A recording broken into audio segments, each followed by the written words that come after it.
Good morning, or depending on when you're watching this, good afternoon, good evening, or good night.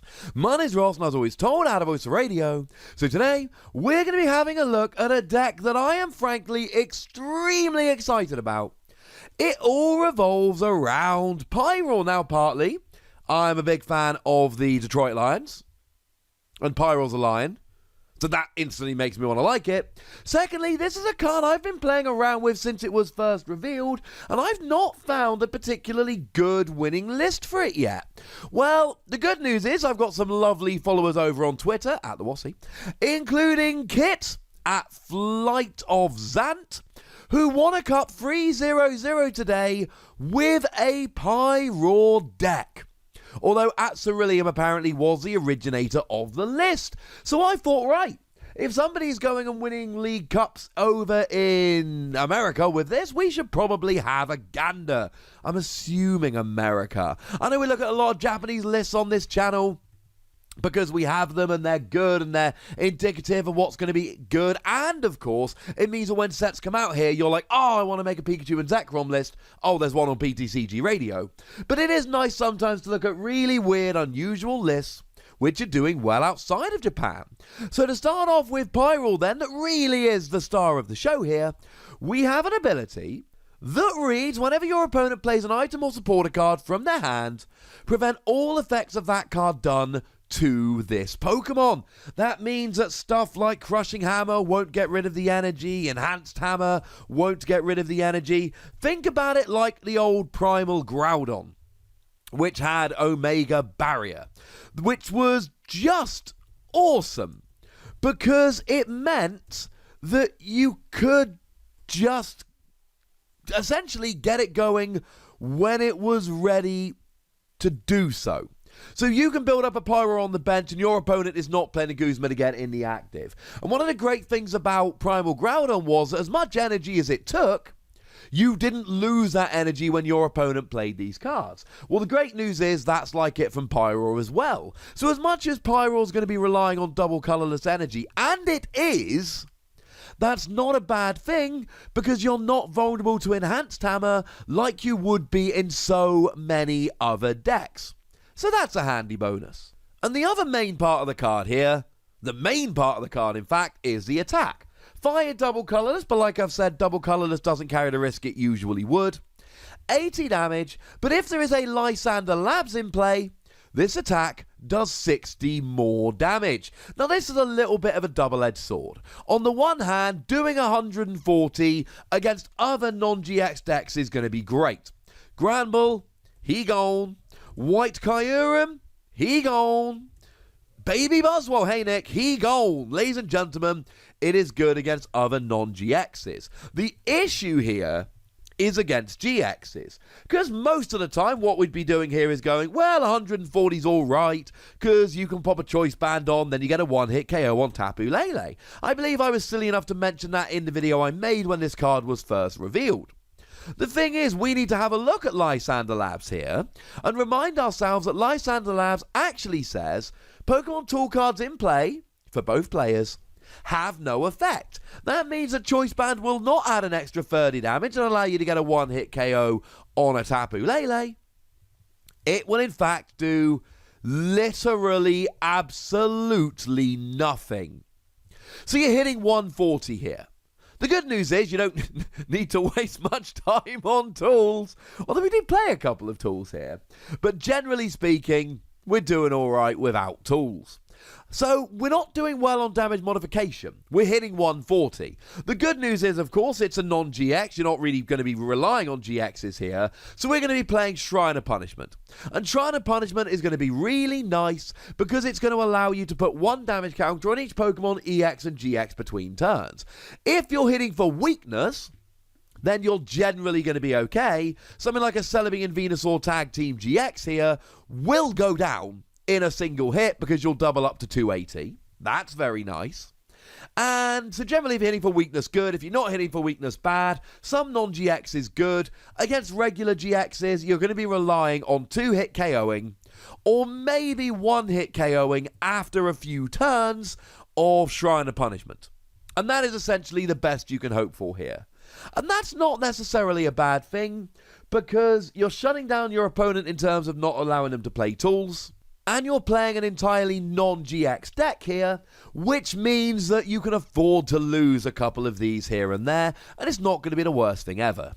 The other major part of this deck is the Hooper from Shining Legends. Hooper from Shining Legends blocks attacks from EX and GX Pokemon. That's what it does. It's fine, to be honest with you. I mean, look, there's going to be plenty of games where your opponent is not playing EXs and GXs and it's pointless.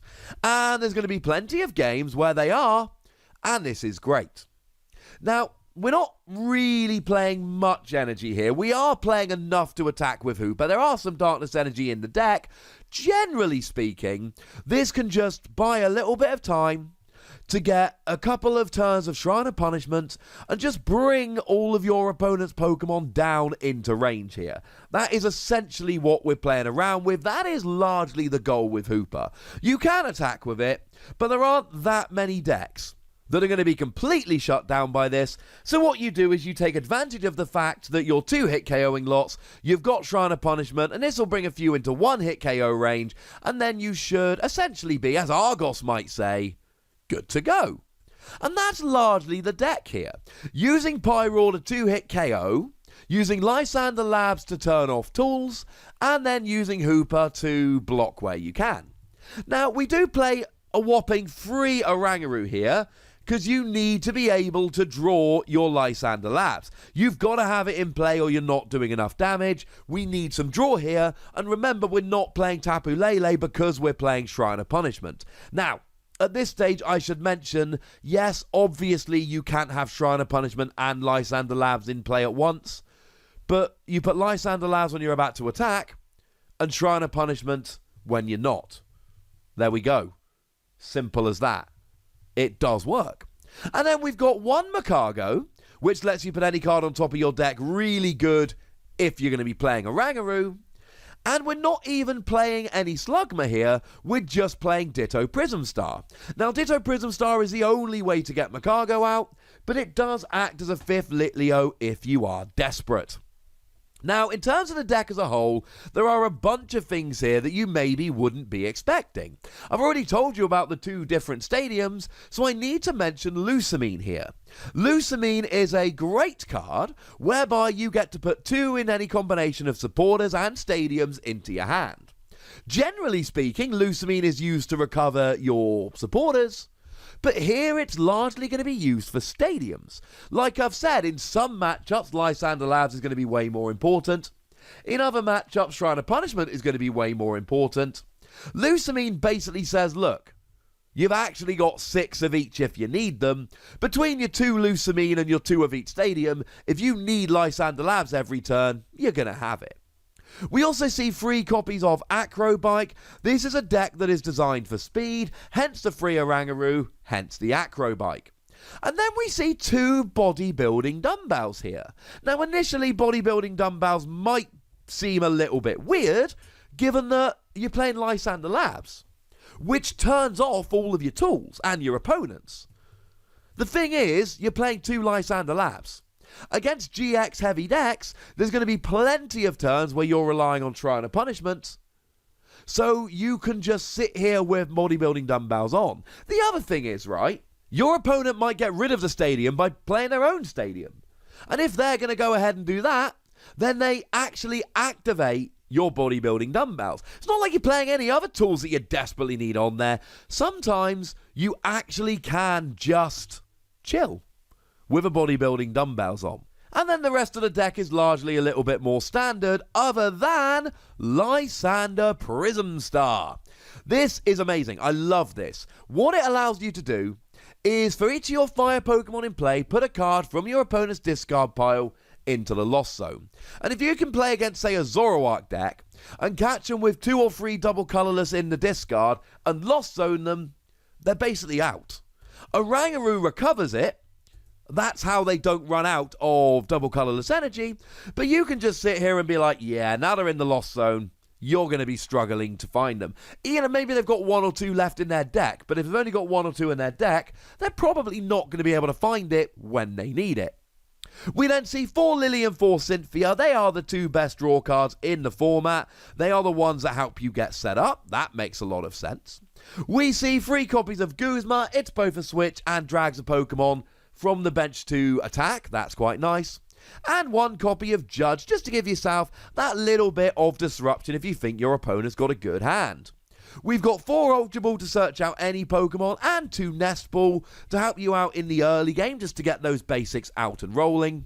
Couple copies of Switch, because sometimes you just need that Hooper in the active, and there we go.